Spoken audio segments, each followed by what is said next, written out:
इस वीडियो में हम लोग डिस्कस करेंगे general mechanical engineering interview questions जो कि जनरली पूछे जाते हैं एक्सपीरियंस या फिर फ्रेशर कैंडिडेट को। So the very first question, why did you choose to study mechanical engineering.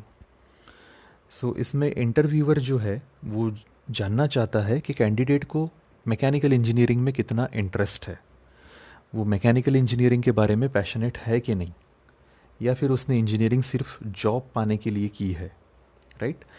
उसके बाद वो जानना चाहता है कि उस कैंडिडेट का कितना कंट्रीब्यूशन है अपने फील्ड में। तो ये सबसे इंपॉर्टेंट क्वेश्चन है, why did you choose to study mechanical engineering, जो कि एक फ्रेशर को या फिर एक्सपीरियंस कैंडिडेट को भी पूछा जा सकता है। Next question, talk about your first engineering design. यहाँ पे इंटरव्यूअर को ये एक्सपेक्टेड है कि कैंडिडेट को डिज़ाइन का कितना नॉलेज है, ये उसे चेक करना है यहाँ पे। उसके बाद वो उसकी थॉट प्रोसेस जानना चाहता है, कैंडिडेट की थॉट प्रोसेस क्या है डिज़ाइन के पीछे, कि अगर मैं कोई कंपोनेंट उसे डिज़ाइन के लिए देता हूँ तो उसके बिहाइंड उसकी थॉट प्रोसेस क्या रहेगी। सेकेंड थिंग, आप इसमें आपका एक फेवरेट इंजीनियरिंग डिज़ाइन वहाँ पे डिस्कस भी कर सकते हो। Okay, so the second question is talk about your first engineering design. Next question, what is the top skill a mechanical engineer must have. So इसमें आप ये आंसर दे सकते हो जैसे कि analytical skill, then problem solving skill.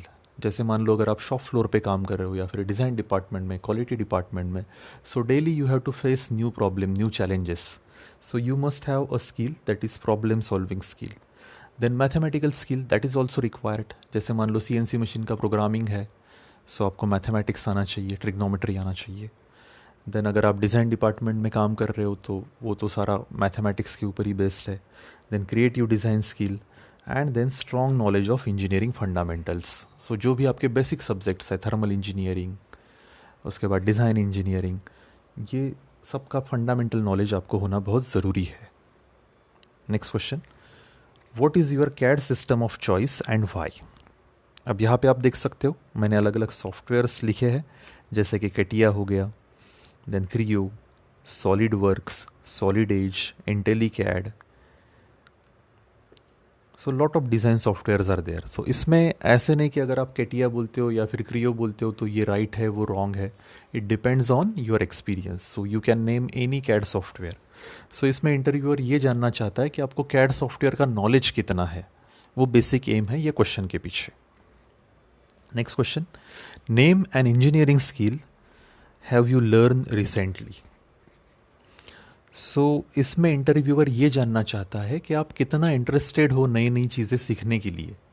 ठीक है, इंजीनियरिंग तो सबने की है, बट एडिशनली आपने क्या किया है। जैसे मान लो कोई आपने CNC प्रोग्रामिंग का कोर्स किया है क्या, आपने क्वालिटी के रिलेटेड कुछ कोर्सेज किए हैं क्या, जैसे 6 सिग्मा है, उसमें अलग अलग बेल्ट्स आते हैं, ब्लैक बेल्ट, येलो बेल्ट। सो वो कोई कोर्स आपने किया है क्या, कैड सॉफ्टवेयर्स आपने किए हैं क्या, या फिर कोई प्रोग्रामिंग लैंग्वेज आपको आता है क्या, राइट। इंटरडिसिप्लिनरी नॉलेज कितना है। सो इंटरव्यूअर को ये जानना है कि आपने कोई नया स्किल अडॉप्ट किया है क्या। सेकेंड थिंग, इससे वो ये भी जानना चाहता है कि आप कितना फ्लेक्सिबल हो। जनरली क्या होता है कि सर ये मेरा काम नहीं है, मैं मैकेनिकल इंजीनियरिंग का हूँ तो मैं मैकेनिकल का ही काम करूँगा, बट इंडस्ट्री में वैसे नहीं होगा, आपको मल्टी डिसिप्लिनरी अप्रोच रखना होगा। सो इंटरव्यूअर को ये जानना चाहता है वो कि आप कितना फ्लेक्सिबल हो, नई चीज़ अगर वो आपको देता है तो आप कितना रेडिली उसे एक्सेप्ट कर सकते हो। Next question, tell me about your most successful engineering project. ये आपके लिए काफ़ी, बीइंग फ्रेशर आपके लिए काफ़ी इजी क्वेश्चन हो सकता है, क्योंकि इसमें आप आपका फाइनल ईयर का प्रोजेक्ट डिस्कस कर सकते हो। ठीक है, so here you are getting a chance to talk about the most successful engineering project. अगर आप एक्सपीरियंस हो तो अगर आपने अलग अलग प्रोजेक्ट्स पे काम किए हैं तो that you can easily explain to the interviewer. उसमें आपको ये डिस्कस करना है कि वो प्रोजेक्ट कितना सक्सेसफुल रहा, आपका कंट्रीब्यूशन कितना है, क्योंकि अगर कोई प्रोजेक्ट होता है तो उसमें पूरा टीम काम करता है, तो आपने एज अ टीम मेंबर कितना कंट्रीब्यूट किया है, which technical skills you have use during the execution of that project, और आपका कितना लर्निंग हुआ है। Next question, have you work on an engineering project that failed. अब देखिए, being a mechanical engineer you have to work on multiple projects. तो ऐसे तो नहीं होगा कि हर एक प्रोजेक्ट आपका सक्सेसफुल रहा, मान लो कोई प्रोजेक्ट फेल भी हो सकता है। सो यहाँ पे आपको फेल्यूर डिस्कस करना है। लेकिन फेल्यूर कैसे डिस्कस करना है कि उसमें उसमें से आपको लर्निंग कैसे हुआ, राइट? आप आपकी मिस्टेक्स जो है वो आप वहाँ पे एडमिट कर सकते हो कि सर मेरे से ये गलती हुई, बट नेक्स्ट टाइम मैंने नेक्स्ट प्रोजेक्ट में ये गलती नहीं की, और मेरा कितना लर्निंग हुआ, so that you can explain to the interviewer. Next question, what mechanical engineering task interest you? अब इसमें देखिए आप आंसर दे सकते हो एनी टास्क, बट अगर आप आंसर देते हो एनी टास्क तो वो उतना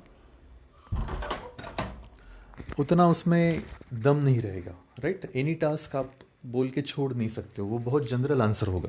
उससे बेटर आप बता सकते हो जिसमें आपकी मास्टरी है। जैसे आप बोल सकते हो कि सॉल्विंग इक्वेशंस, मुझे इक्वेशन सॉल्व करना बहुत पसंद है।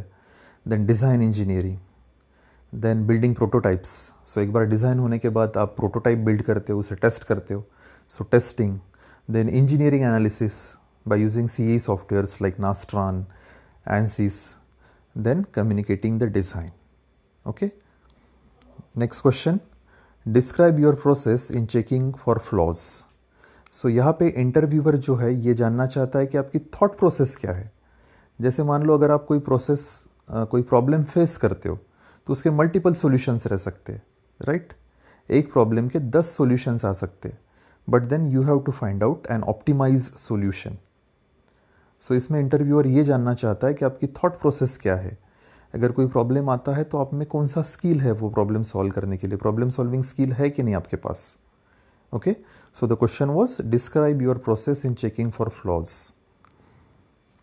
Next question, do you prefer working alone or with an engineering team? इसमें इंटरव्यूअर ये जानना चाहता है कि आप अकेले अच्छे से काम कर सकते हो या फिर टीम में। तो आपका रिक्रूटमेंट होने के बाद उसके बेसिस पे आपको काम दिया जाएगा। अगर आप टीम में अच्छे से परफॉर्म कर सकते हो तो you can be a team leader, आप एक टीम को पूरा गाइड करोगे। अगर आप इंडिविजुअली अच्छा काम कर सकते हो तो वैसा काम आपको दिया जाएगा, राइट? सो यहाँ पे ये चेक होगा कि are you able to work with the teams और you are suited for solo type of project work. Next question, have you ever sent uncompleted engineering work to a client? If so, why? अब generally क्या होता है कि project में deadline होता है। सो कभी कभी ऐसे होता है कि आपका जॉब कंप्लीट भी नहीं और आप कस्टमर को भेज देते हो वो डेडलाइन मीट करने के लिए, और फिर आप उसे रिवर्क करके दोगे, राइट? तो वो केस में क्या हुआ कि आपने डेडलाइन तो फॉलो कर लिया, कि आपने जॉब तो डिलीवर कर लिया, राइट? बट वो इनकम्प्लीट था, तो आपने फिर से उसके ऊपर काम किया और वो डिलीवर किया। सो ये प्रैक्टिस होती है जनरली फॉलो। तो इंटरव्यूअर यहाँ पे यही जानना चाहता है कि आपने ये प्रैक्टिस फॉलो की है क्या। ये प्रैक्टिस कंप्लीटली रॉन्ग है, but sometimes you have to follow it. Next question, how would you explain a complex design to a non technical person? अब यहाँ पे इंटरव्यूअर आपका स्किल देखना चाहता है कि अगर आपके पास कोई नॉन टेक्निकल पर्सन है जिसे कोई नॉलेज नहीं है, तो आपने जो भी प्रोडक्ट डिज़ाइन किया है वो डिज़ाइन आप उसे कैसे एक्सप्लेन करोगे, उस बेसिस पे फिर आपको ऑर्डर मिलेगी, राइट? सो वो स्किल आपके पास है कि नहीं, ये इंटरव्यूअर यहाँ पे जानना चाहता है। So this was 12 very important questions that are generally asked to a fresher and to a experienced candidate. So thank you so much for watching my video. Thank you.